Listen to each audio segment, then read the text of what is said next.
राजा वीरभद्र बड़ा दयालु शासक था। जो सचमुच जरूरतमंद होते थे उन्हें आर्थिक मदद देने में वह कभी सोच विचार नहीं करता था। राजा को यह देखकर प्रसन्नता होती थी कि समय पर दी गई उसकी मदद से वांछित परिणाम मिल गया। लेकिन उसे एक बात का दुख रह गया। वीरभद्र का दूर के रिश्ते में एक चचेरा भाई था, वीरमूर्ति, जो बहुत गरीब था। राजा उसकी सचमुच मदद करना चाहता था, परंतु वह व्यक्ति उसकी मदद से पूरा लाभ नहीं उठा पाता था। वीरमूर्ति एक अच्छा शिकारी था। एक दिन वीरमूर्ति ढेर सारे शिकार के साथ महल में आया। वीरभद्र उस पर बहुत प्रसन्न हुआ। उसने अपने दरबारियों के सामने उसे पुरस्कार देना चाहा। इसलिए उसने उन सबको बुलाकर कहा, आप सब मेरे चचेरे भाई वीरमूर्ति को जानते हैं। मैं आप सब के सामने इसे पुरस्कार देना चाहता हूँ। तब राजा ने विधिपूर्वक उसे एक चमकदार नारंगी भेंट की और मुस्कान के साथ उसे विदा किया। वीरमूर्ति ने झुककर राजा को धन्यवाद दिया और दरबार से बाहर निकल गया। दरअसल नारंगी साधारण नहीं थी और उसमें मूल्यवान रत्न थे। वीरमूर्ति को मार्ग में एक भिक्षु मिला। उसने अपना कटोरा उसके सामने बढ़ा दिया। वीरमूर्ति के पास पैसे नहीं थे, इसलिए उसने थैले से नारंगी निकाली और भिखारी के कटोरे में डाल दी। तुम्हें भूख लग रही होगी, इसे खा लो, ये कहकर वीरमूर्ति चलता बना। भिक्षु ये देखकर आश्चर्य करने लगा कि नारंगी असामान्य रूप से भारी है। वह बहुत चमकदार थी, इसलिए उसे राजा के पास ले जाने का उसने निश्चय किया। पहरेदारों ने राजा की दानशीलता को जानते हुए भिक्षु को महल के अंदर जाने दिया।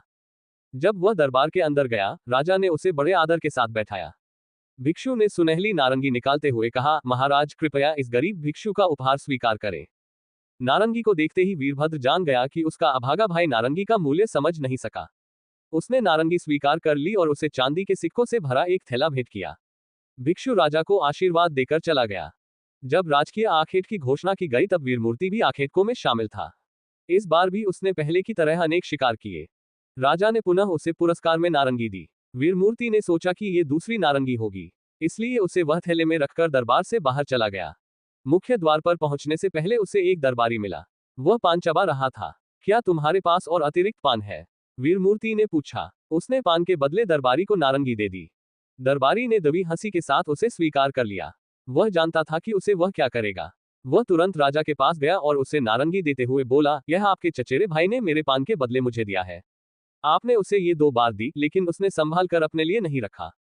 महाराज, उसे मदद करने का कोई फायदा नहीं। वह जिंदगी में कभी कामयाब नहीं होगा। एक और राजकीय आखेट में उसकी बहादुरी के लिए राजा ने उसे तीसरी बार वह नारंगी दी। साथ ही ये कसम खाई कि यह उसकी आखिरी मदद है। वीरमूर्ति ने जब राजा के हाथ से नारंगी ली तब वह जमीन पर गिरकर कई टुकड़ों में बिखर गई। उसके अंदर के मूल्यवान रत्न बाहर आ गए। क्षमा कीजिए महाराज, ये कहकर माफी मांगते हुए वीरमूर्ति रत्नों को एक एक कर चुनने लगा। साथ ही वह चकित भी था। उसने राजा के चेहरे की ओर देखा। राजा ने मुस्कुराते हुए कहा, मेरे भाई, तुम्हारा भाग्य खुल गया है। जब भी मैंने तुम्हें मदद करने की कोशिश की, तुम करीबन इनकार करते रहे। तुमने नारंगी दूसरों को दे दी। अब तुम धनी बन जाओगे। राजा वीरभद्र ने उसे इतना सोना देकर विदा किया जो उसकी जिंदगी भर चले। वीरमूर्ति शीघ्र ही एक धनी व्यक्ति बन गया, लेकिन उसने निश्चय किया कि वह भी अपने चचेरे भाई की तरह जरूरतमंदों की मदद करेगा। ईश्वर हमें जीवन में कई बहुमूल्य वस्तुएं और परिस्थितियों उपहार में देते हैं, लेकिन हम अपनी नादानी से उनका मूल्य समझ नहीं पाते। कृपया चैनल को सब्सक्राइब करें, लाइक और शेयर करें। हमारे साथ जुड़े रहने के लिए आपका धन्यवाद।